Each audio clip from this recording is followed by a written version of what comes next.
Saya tidak membayangkan masjid-masjid kita itu, dan saya tidak mengharapkan, membayangkan aja jangan, apalagi mengharapkan. Jangan sampai nanti masjid-masjid kita itu nasibnya seperti rumah ibadah agama lain, seperti Nasrani yang dikampling-kampling untuk aliran-aliran yang ada di dalam Kristen.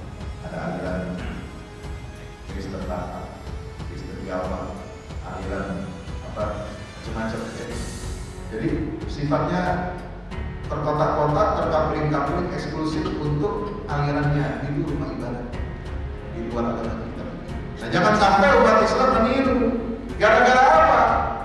Cekcok di masjid, perselisihan, pertikaian di masjid. Orang datang ke masjid bukannya dapat ketenangan, ketentraman, kebahagiaan, dekat sama Allah, ibadah kepada Allah, mendengarkan kajian ilmu sehingga menyejukkan hati, meningkatkan iman dan takwa, menambah amal soleh kita. Tapi sekarang nggak sedikit kita dengar masjid ini jadi apa? Jadi tempat cekcok dan pertikaian. Kenapa? Pemahaman dan praktek agama. Jangan sampai nanti masjid bikin sepatu di depan, ini masjid akidahnya begini-begini, amaliyahnya begini-begini, ntar yang lain nggak boleh masuk. Silahkan, kalau DKM yayasan memang sudah punya tata cara amaliyah ibadahnya sesuai dengan mazhab atau pemahaman amaliyah yang selama ini diyakini, ya semua jamaah ikut makmum. Tapi ada barangkali jamaah yang tidak seperti yang kita amalkan, kita yakini, tetap harus kita layani. Dan gak perlu kita tulis ulang di depan, spanduk di depan ini masjid khusus. Jangan sampai ada aksi-aksi serobotan dan teribut.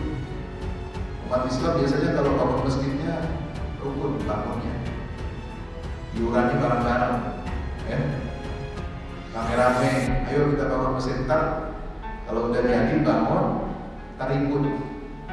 Siapa yang jadi DKM yayasannya? Ya. Siapa yang menentukan model amal ibadahnya? Nah, itu disepakati saja.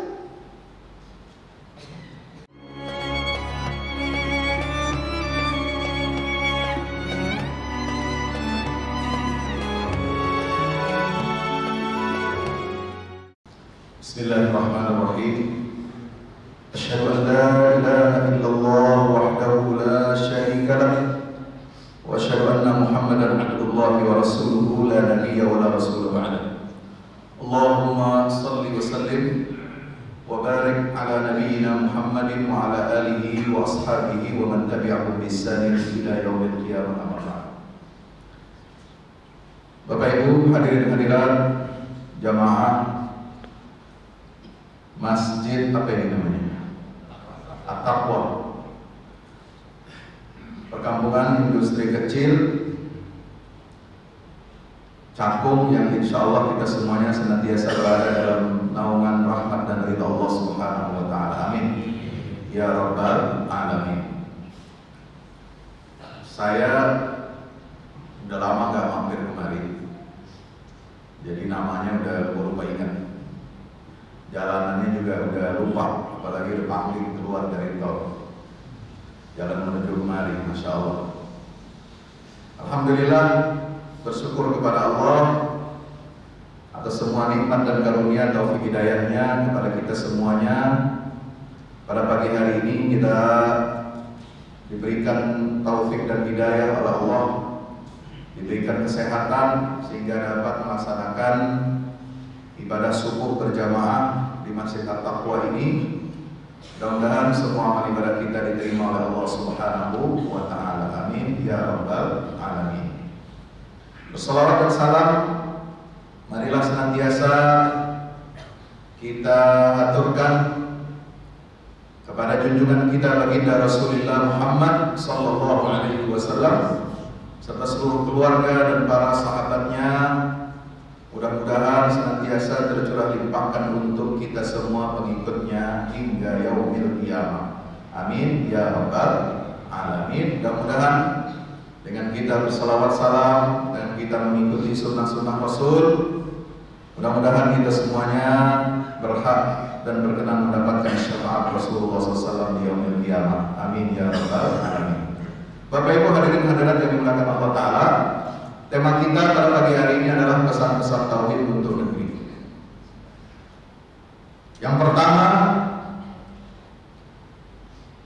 tadi ketika kita membaca tahiyat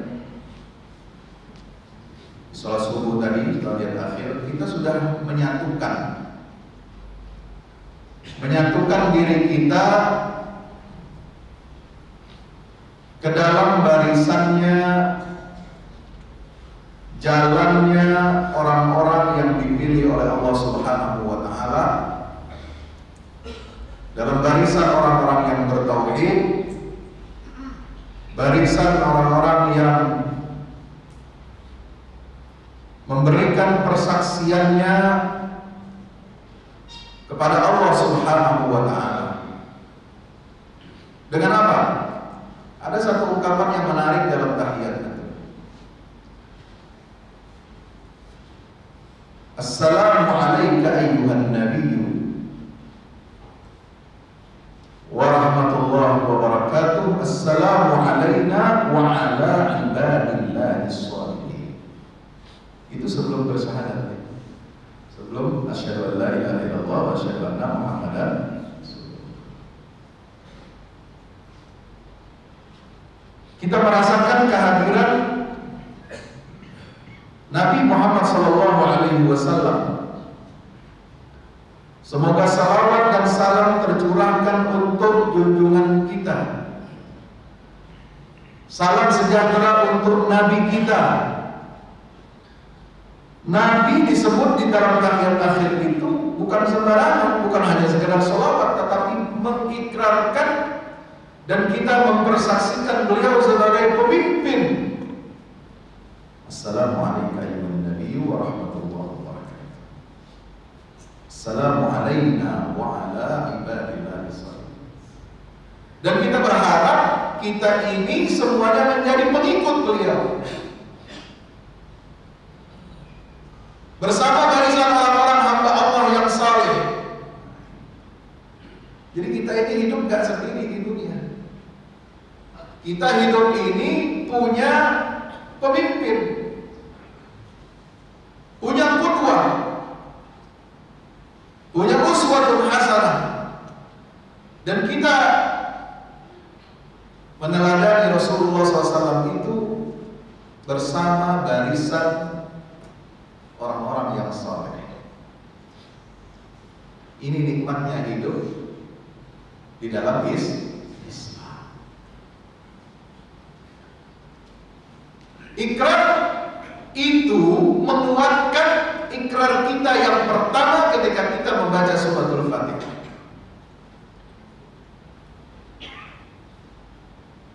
Kita berikrar, berjanji di hadapan Allah Subhanahu wa Ta'ala, iyyaka na'budu wa iyyaka nasta'in. Hanya kepadamu ya Allah kami menyembah, dan hanya kepadamu kami memohon pertolongan. Ini sudah tahu. Jadi awalnya adalah ikrar tauhid kepada Allah sebagai penegasan terhadap janji dan sumpah kita di hadapan Allah ketika kita masih berada di alam apa itu namanya? Alam ruh, bukan alam gaib.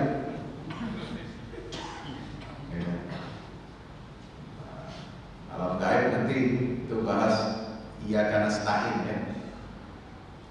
Ada nggak kekuatan gaib selain daripada Allah ini yang bisa menolong kita, yang bisa melindungi kita, yang bisa memberikan kita manfaat atau mencegah dari madarat?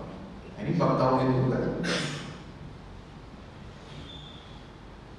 Ketika kita berada di alam roh, kita sudah berjanji, bersumpah di hadapan Allah.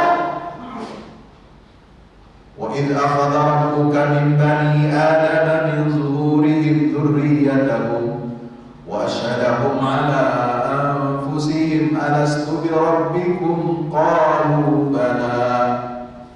Syahidna an taqulu yawmal qiyamati inna kunna an hadza ghafilin. Surat Al-A'raf 172. Ingatlah in akhadha rabbuka, ketika Tuhanmu, kita disapa oleh Allah langsung dengan individu, kamu, satu orang. Artinya apa? Setiap kita ini disapa oleh Allah Subhanahu wa taala, diambil sumpah dan janji kita oleh Allah Subhanahu wa taala dengan langsung hubungan yang sangat personal, hubungan kita, individu kita dengan Allah. Rabbuka, Tuhan, bukan Rabbuku, kalian semua. Ini langsung satu-satu. Min bani Adam, min zuhurihim dzurriyyatahum. Ketika Allah mengambil janji dan sumpah dari anak-anak Adam ketika mereka berada di dalam sulbi orang tuanya sebelum lahir. Alam roh, bukan alam gaib. Wasyadahum ala anfusihim.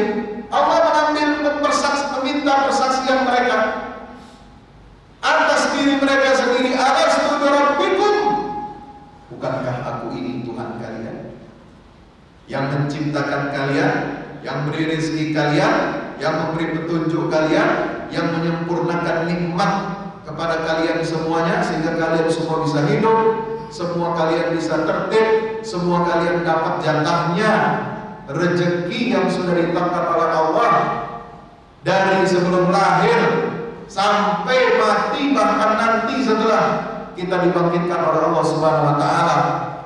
Itu semua adalah rezeki dari Allah. Nikmat kehidupan, nikmat kelahiran, nikmat kematian. Emang mati nikmat?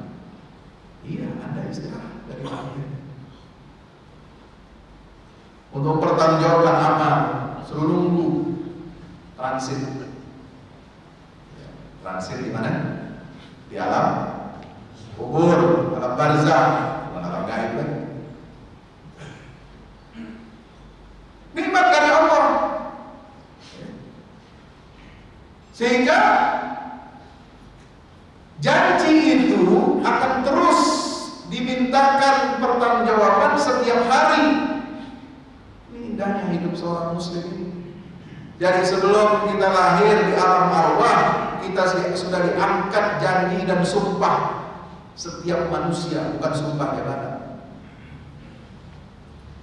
Sumpah kita ini masing-masing kita sudah bersumpah, berjanji di hadapan Allah, pertanggungjawabannya langsung di hadapan Allah.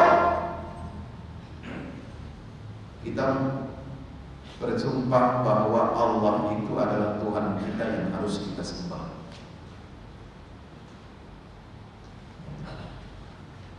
Kalau sumpah jabatan ya cuma orang yang menjabat, yang punya kekuasaan. Terus apa yang penguasa, pemimpin, pejabat saja yang punya pertanggungjawaban? Ya. Setiap kita, setiap individu, setiap hamba Allah, kita punya tugas dan tanggung jawab sebagai khalifatullah,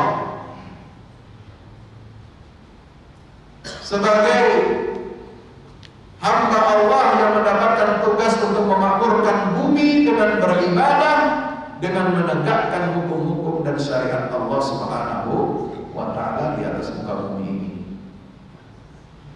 Itu perjanjian kita dengan Allah. Makanya dalam Islam ini kita sholat 5 waktu. Setiap kali kita sholat, kita berikrar di hadapan Allah, iyyaka na'budu wa iyyaka nasta'in.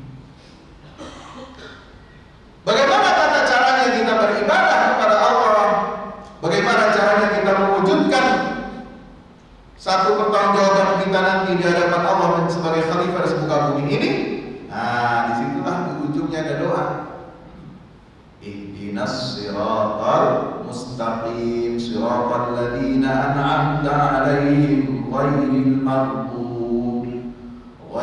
maghdubi 'alaihim waladdallin.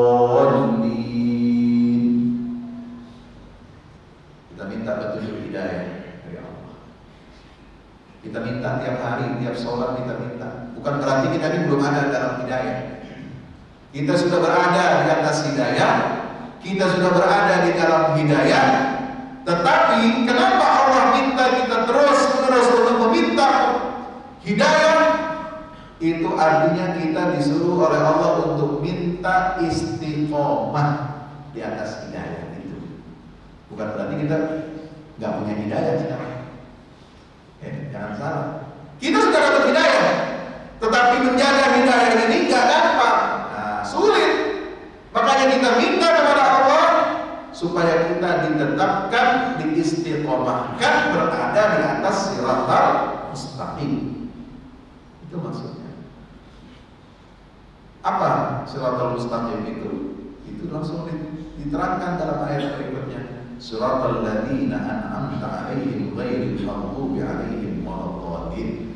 Jalannya orang-orang yang Engkau berikan nikmat ya Allah kepada mereka. Siapa? Minan nabiyyin was-siddiqin wasyuhada was-shalihin, yang ada di dalam surah Ali Imran, dan ditegaskan ketika kita baca tahiyatul akhir, assalamu alayna wa ala ibadillahis sholihin. Jelas jalan hidup kita.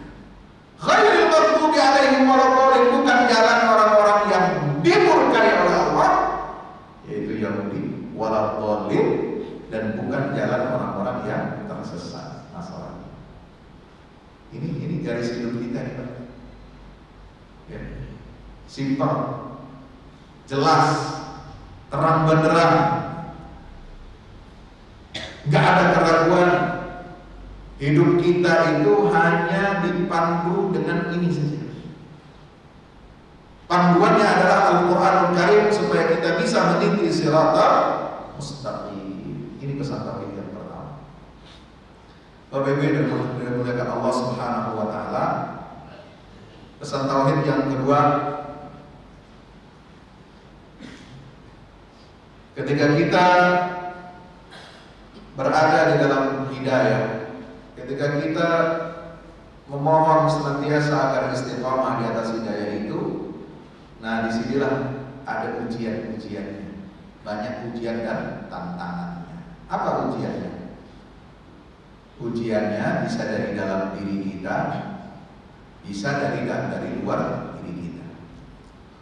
Ujian dari dalam diri kita apa? Bisikan-bisikan, godaan-godaan, rayuan-rayuan, alladzi yuwaswisu fi sudurin nas.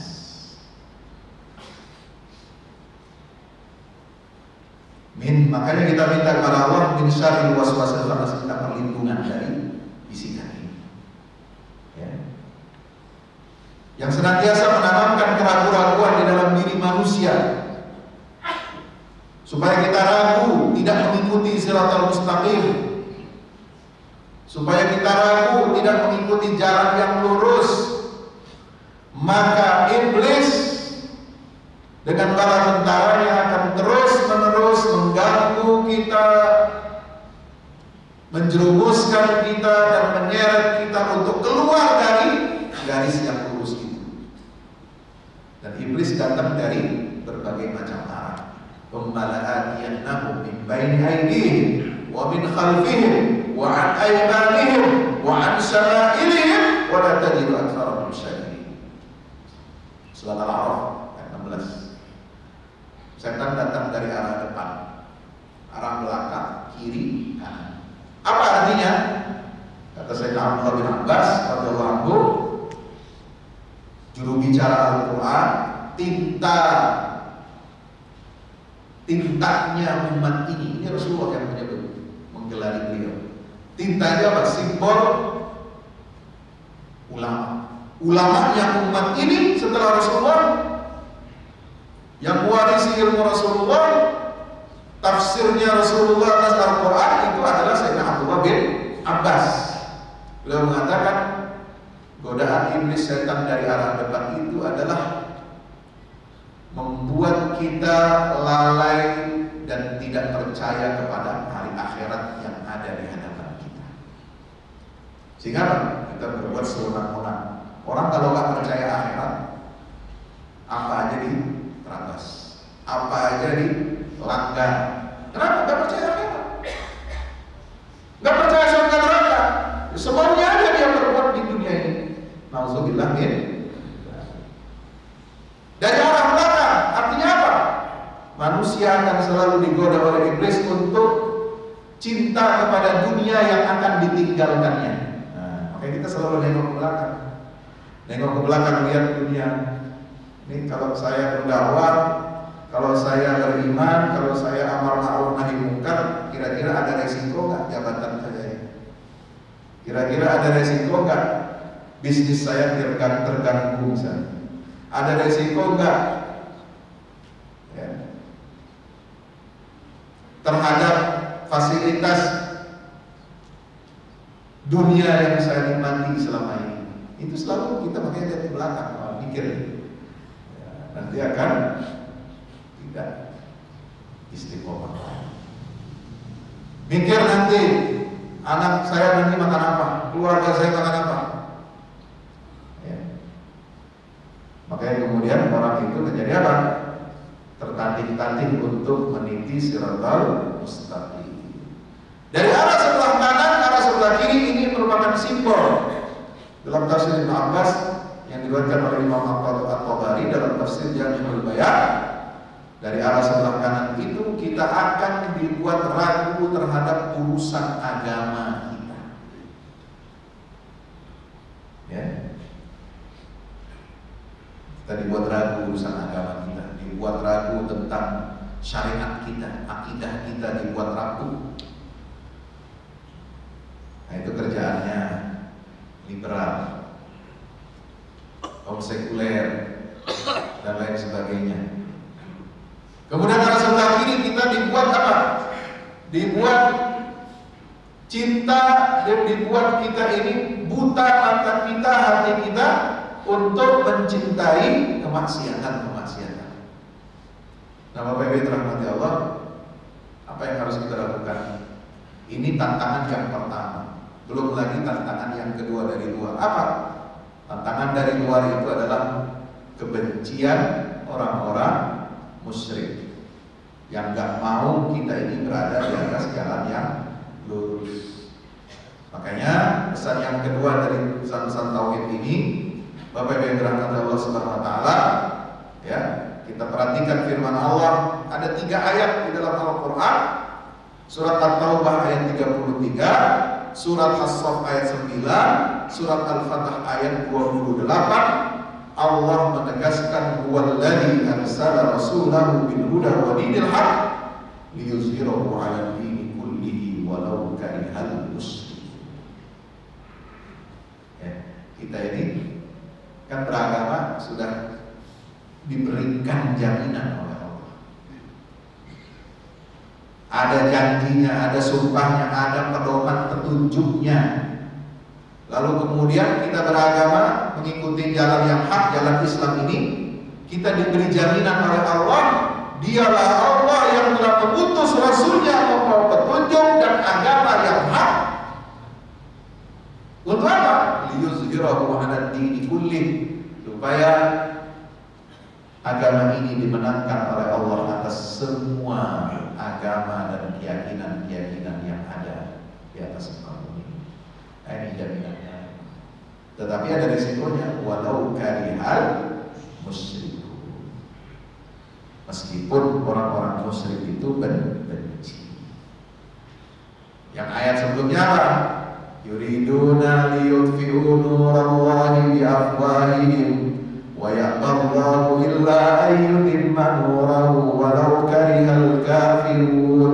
Mereka hendak memadamkan cahaya Allah dengan mulut-mulut mereka, dan Allah melarang kecuali Dia pasti menyempurnakan cahaya Islam ini. Nah, disinilah pesan tauhid ini memberikan pesan kepada kita supaya apa? Supaya kita tetap berpegang teguh kepada tali agama Allah. Insya Allah. Maka itu kebencian-kebencian terhadap Islam dan umat Islam ini terus berkembang dan dikembangkan. Kalau di Barat itu namanya Islamofobia. Kebencian terhadap Islam, anti-Islam. Di Amerika ketika masa pemerintahan Donald Trump itu dicatat oleh sebuah organisasi Islam di Amerika, Council on American Islamic Relations, CAIR, sejak tahun 2017 sampai 2020 kemarin, 3 tahun itu yang tercatat 3 tahun. Itu menginformasikan ada 35 yayasan dan lembaga amal yang menyalurkan 106 juta dolar Amerika kepada 26 kelompok anti-Islam yang menyebarkan kebencian terhadap Islam dan umat Islam. Itu baru di Amerika, dan itu baru 3 tahun yang ketahuan. Yang nggak ketahuan lebih banyak. Kebencian terhadap Islam luar biasa. Ya. Anti imigran Muslim. Kalau di Amerika, di Eropa, kemudian di Prancis ada pelarangan jilbab atau cadar, tidak boleh menggunakan identitas Islam. Di Norwegia, Denmark, Swedia dan lain sebagainya. Kemudian apalagi? Ya, sempat ada pelarangan azan. Kemudian dulu sebelumnya di Swiss ada larangan untuk nggak boleh ada mendirikan masjid, apalagi yang ada menaranya yang kayak roket gitu kan, model Turki Utsmani itu. Kalau ya, masjid-masjidnya Ottoman itu menaranya kayak kita, ya, menaranya itu kayak lancip-lancip kayak ujung pensil, pulpen. Itu mereka nggak mau, nggak suka. Kenapa Barat, Amerika, Eropa itu begitu tidak suka kepada Islam?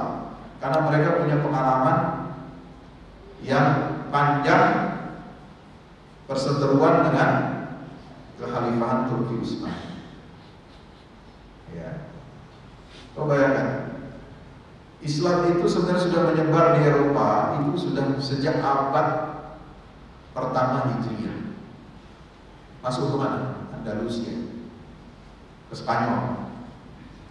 750 tahun Islam di sana. Ya.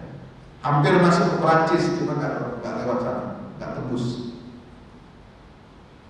Setelah runtuh, sebelum runtuh, Islam di Prancis, di Spanyol, di Andalusia, umat Islam berhasil menaklukkan Konstantinopel di barat, di timur Eropa. Jadi di barat ada Andalusia, di sini. Tapi dua-duanya ini luar biasa, ya, menyebarkan Islam di daratan Eropa, sehingga kekuatan-kekuatan di barat itu sangat alergi dan anti terhadap Islam. Bapak Ibu dirahmati Allah Subhanahu wa taala. Nah, ini tantangan kita dalam berislam ini. Selain ada tantangan dari dalam diri kita, dari eksternal kita juga ada. Maka itu kita diharapkan dapat menguatkan identitas kita, menyatukan saf-saf kita, persaudaraan kita di antara umat Islam ini, karena kita tidak akan berhasil menghadapi gelombang kekerasan dan kebencian atas nama Islam ini kecuali kita dengan satu, ya, i'tisam bihablillah, berpegang teguh kepada tali agama Allah sebagaimana firman Allah, wa'tasimu bihablillahi jami'an wa la tafarraqu. Bersatu, berpegang teguh kepada tali agama Allah dan jangan bercerai. Persatuan umat ini penting. Saya tidak membayangkan masjid-masjid kita itu, dan saya tidak mengharapkan membayangkan aja jangan, apalagi mengharapkan. Jangan sampai nanti masjid-masjid kita itu nasibnya seperti, mohon maaf, rumah ibadah agama lain, seperti Nasrani yang dikampling-kampling untuk aliran-aliran yang ada di dalam Kristen. Ada aliran Kristen Batak, Kristen Jawa, aliran apa macam-macam ya.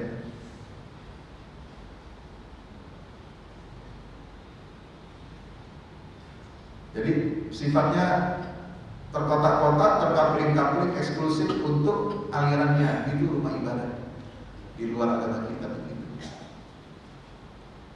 Nah, jangan sampai umat Islam meniru. Gara-gara apa? Cekcok di masjid, perselisihan, pertikaian di masjid. Orang datang ke masjid bukannya dapat ketenangan, ketentraman, kebahagiaan, dekat sama Allah, ibadah kepada Allah, mendengarkan kajian ilmu sehingga menyejukkan hati, meningkatkan iman dan takwa, menambah amal soleh kita. Tapi sekarang nggak sedikit kita dengar masjid ini jadi apa? Jadi tempat cekcok dan pertikaian. Kenapa? Pemahaman agama, pemahaman dan praktek keagamaan kita yang eksklusif. Jadi jangan sampai nanti masjid bikin spanduk di depan, ini masjid akidahnya begini-begini,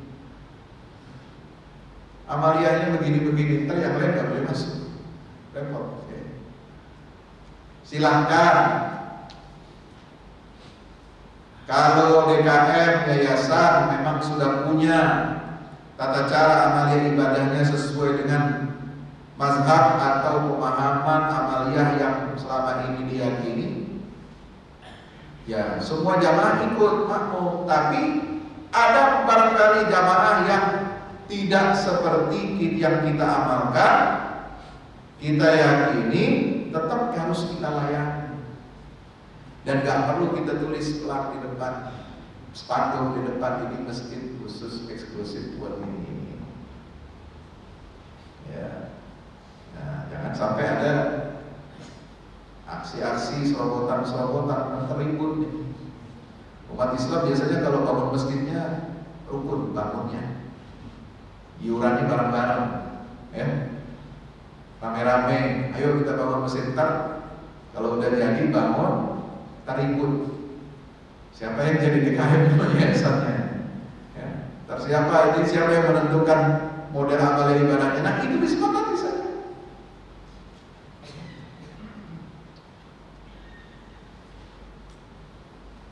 Kalau itu dibangun oleh yayasan tertentu, oleh ormas Islam tertentu, berhak mereka mengatur.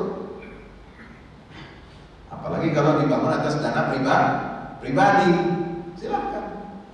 Yang lain tetap boleh masuk. Siapa saja umat Islam ingin beribadah, ingin mendengarkan taklim, kajian ilmu, silakan, ahlan wasahlan. Maka tidak boleh kita menutup pintu masjid kita ini dari golongan di luar kita. Maka itu kita harus apa?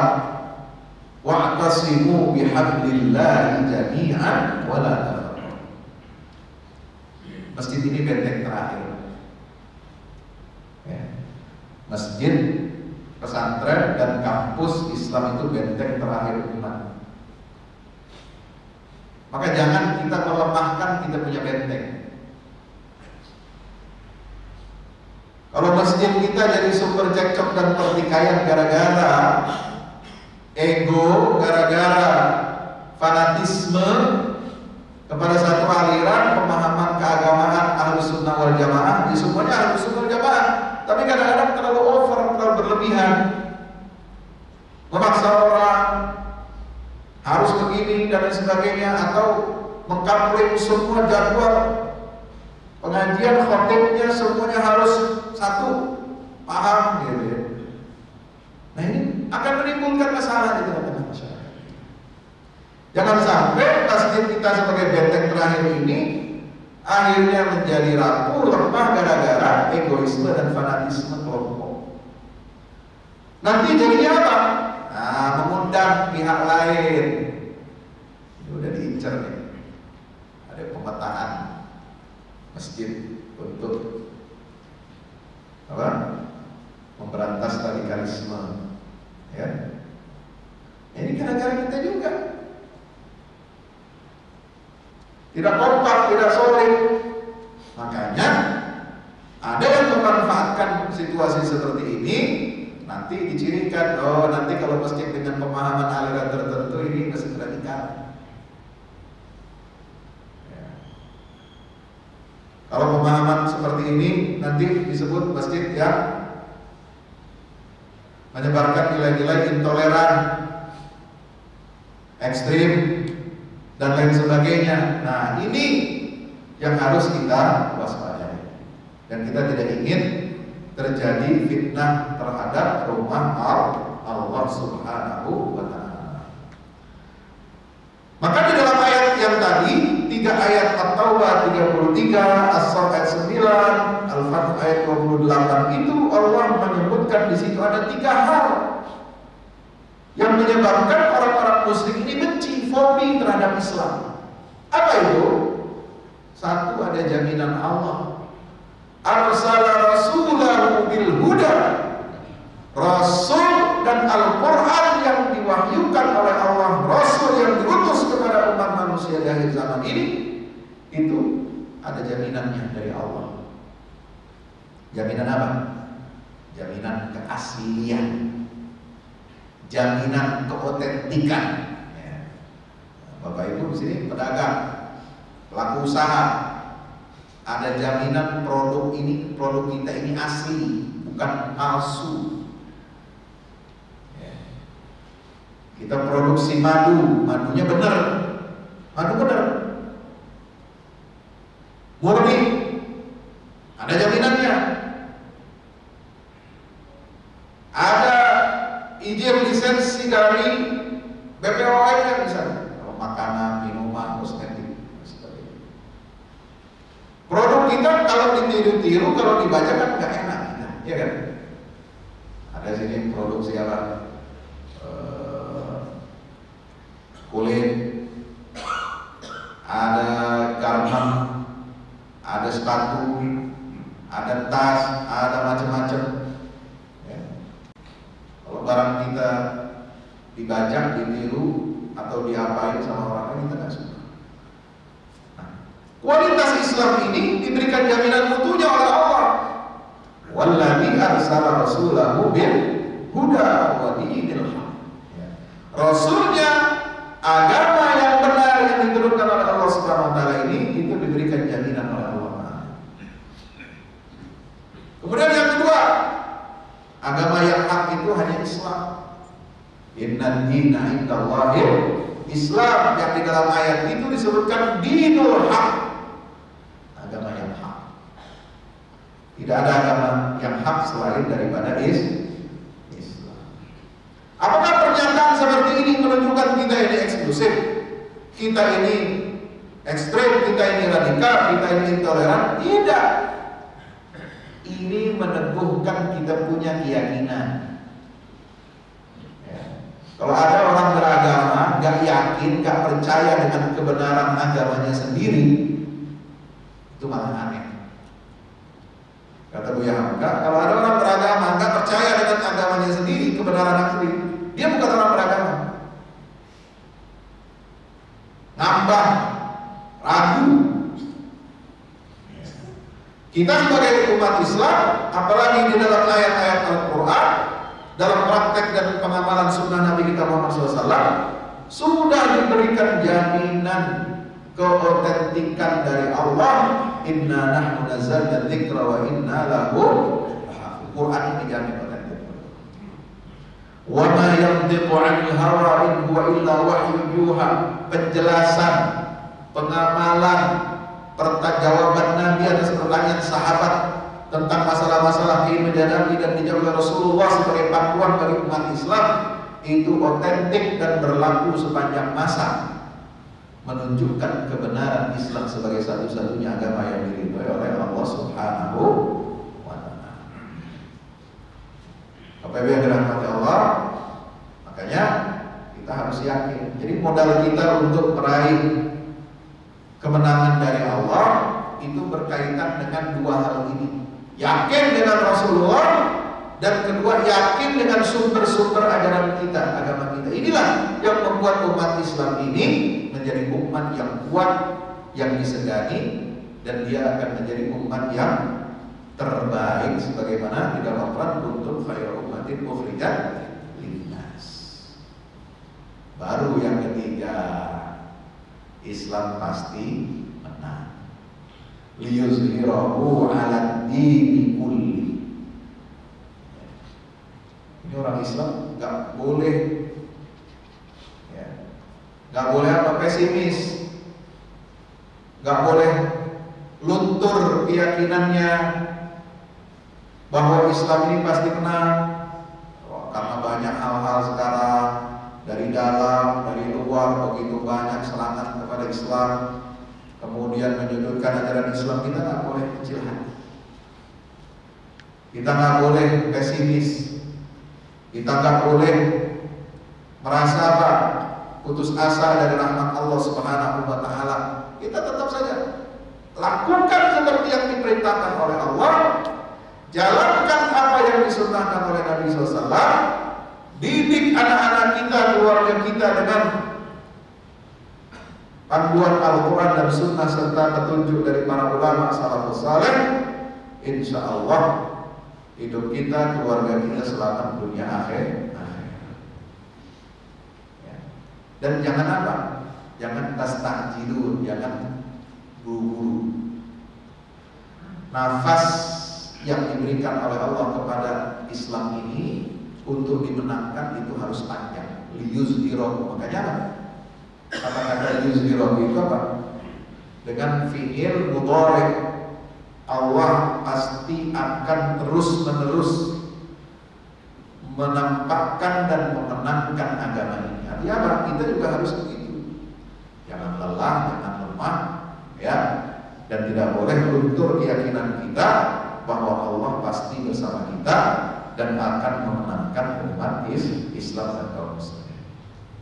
Bapak Ibu dirahmati Allah, makanya yang terakhir pesan tauhid yang ketiga ini kita menghadapi ya gelombang Islamofobia macam-macam.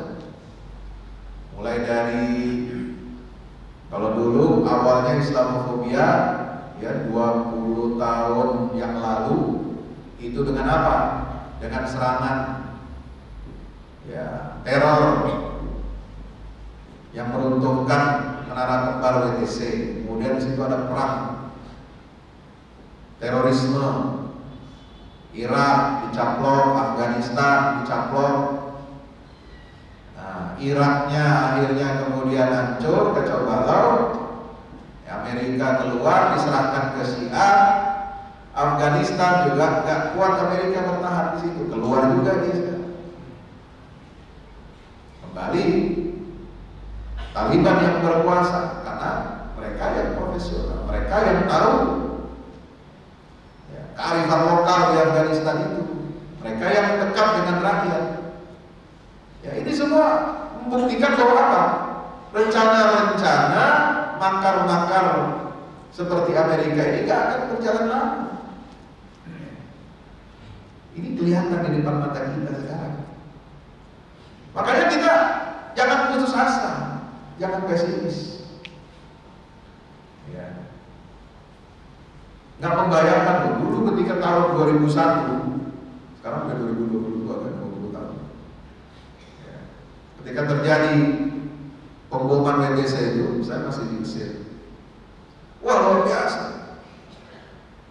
Negara-negara Islam semuanya kalang kabut, semuanya diciptakan, dikondisikan supaya terjadi aksi-aksi teror.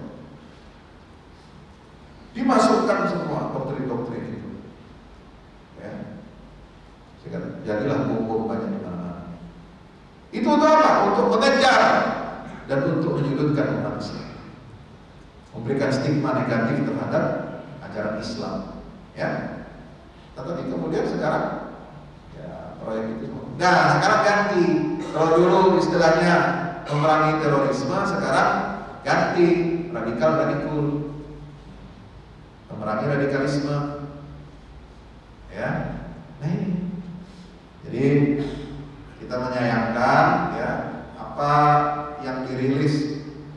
Ya, jangan membuat ketakutan dan kegaduhan. Ya. Ada ratusan pesantren terafiliasi jaringan teroris. Wah, menakutkan.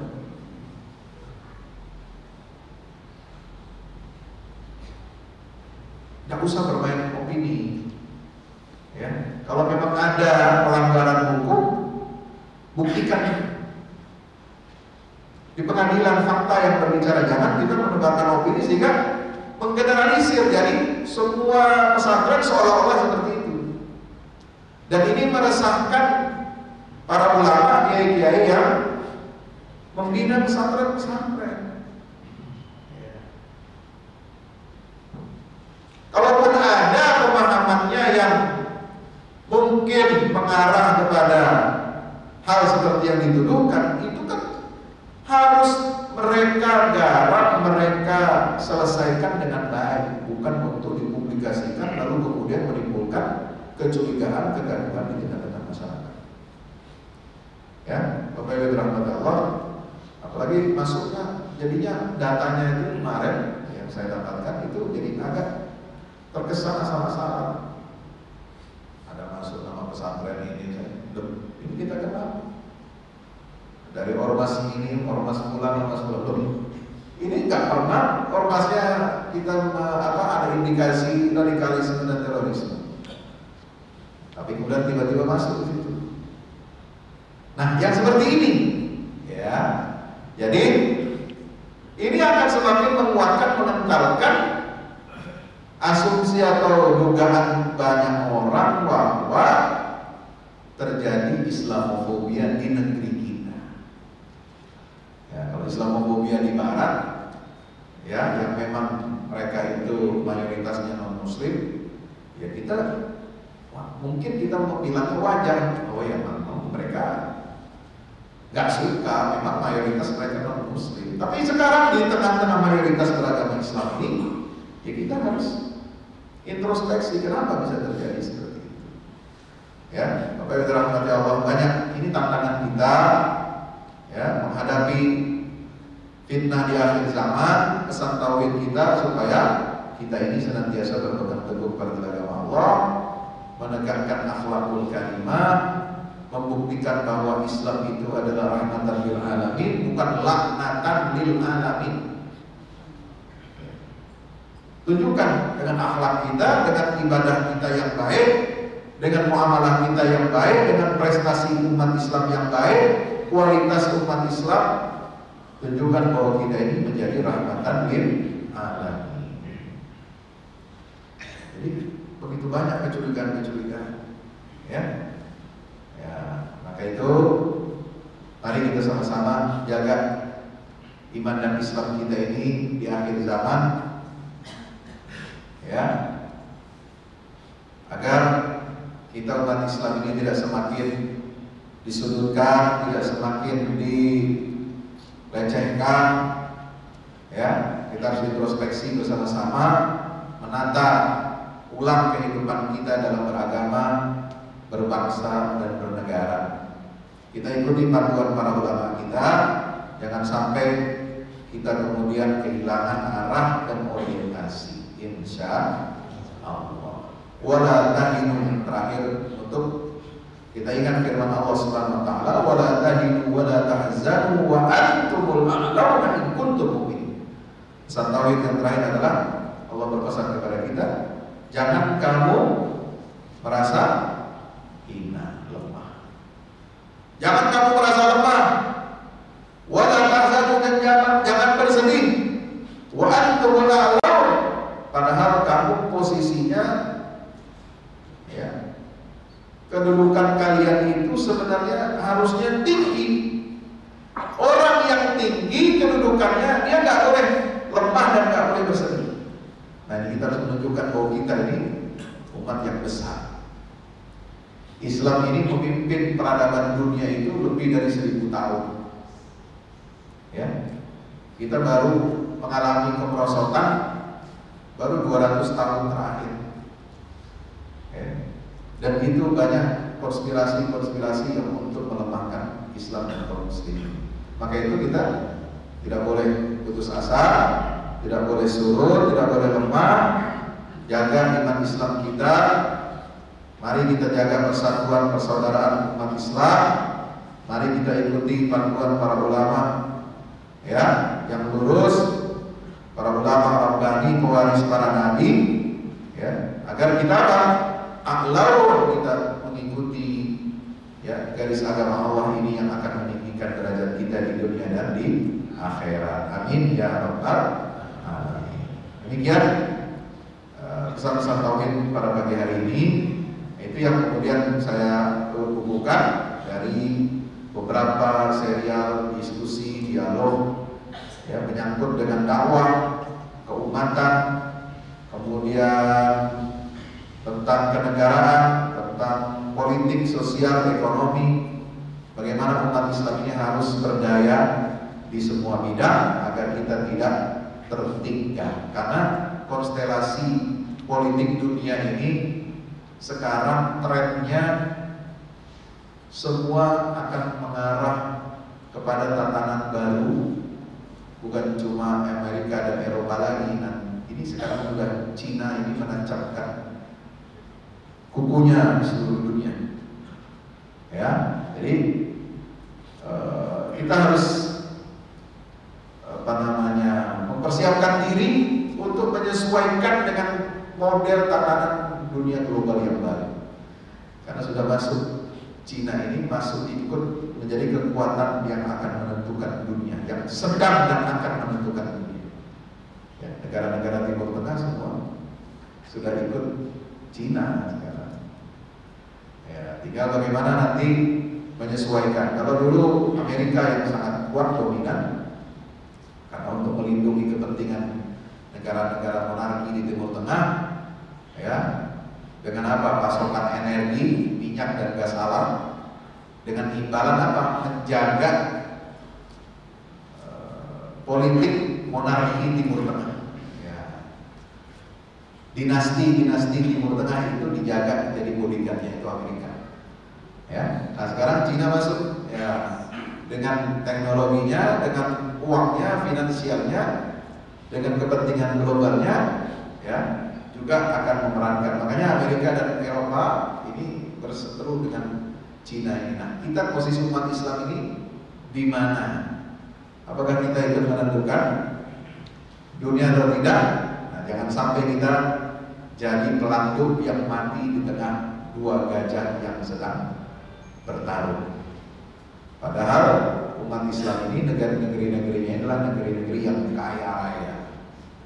Ya, mereka bisa hidup karena kita punya sumber daya alam. Cuma kitanya yang ismin, gak punya duit, gak punya teknologi. Yang punya duit dan teknologi mereka yang mau ke sini, mereka yang mengeruk kekayaan alam kita. Maka itu mari kita tingkatkan kualitas hidup umat Islam, kuasai teknologi, kuasai jaringan ekonomi kecil, UMKM sampai ekonomi korporasi besar. Umat Islam harus memiliki kekuatan ekonomi. Kalau tidak, kita hanya jadi keser, ya, dari bangsa-bangsa lain yang berkuasa di dunia. Wallahu a'lam. Wassalamualaikum warahmatullahi wabarakatuh.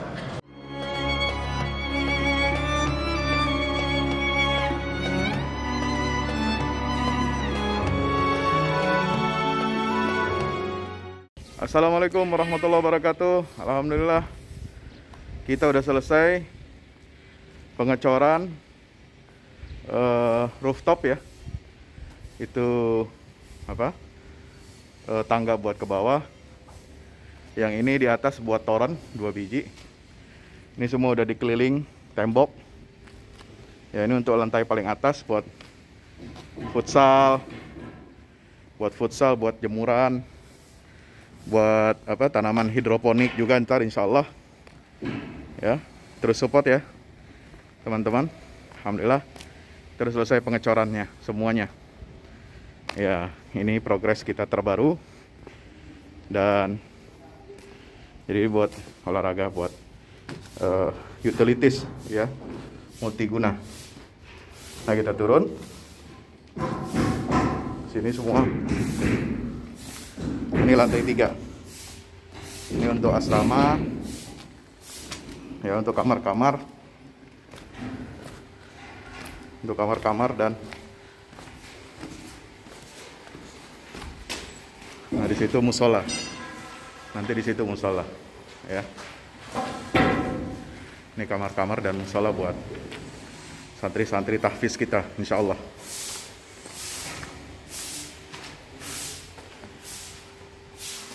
Nah, ini lantai 2 kita turun.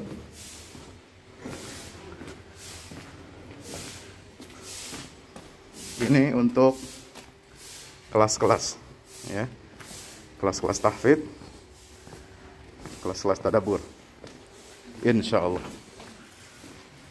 Mau udah jadi, alhamdulillah, ke dukungan antum semua. Nah, tinggal ke bawah, di sini buat aula semua di sini ya. Mohon doanya terus, mudah-mudahan berkah, mudah-mudahan cepat jadi finishing. Kira-kira finishingnya ini butuh 1,5 M lagi ya, mudah-mudahan. Al-Fatihah. Al-Fahmu Institute mempersembahkan serangkaian buku karya Ustadz Fahmi Salim LCMA. Buku pesan-pesan tauhid untuk negeri di masa pandemi. Buku mutiara ilmu-ilmu Al-Quran.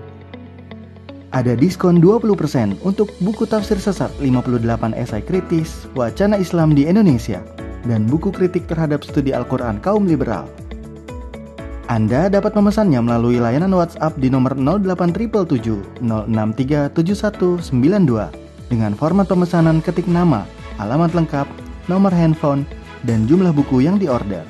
Ongkos kirim di luar harga buku dan menyesuaikan wilayah dengan paket standar. Lampirkan juga bukti transfer Anda ke rekening BNI Syariah di 0631 748573. Tunggu apa lagi? Pesan sekarang.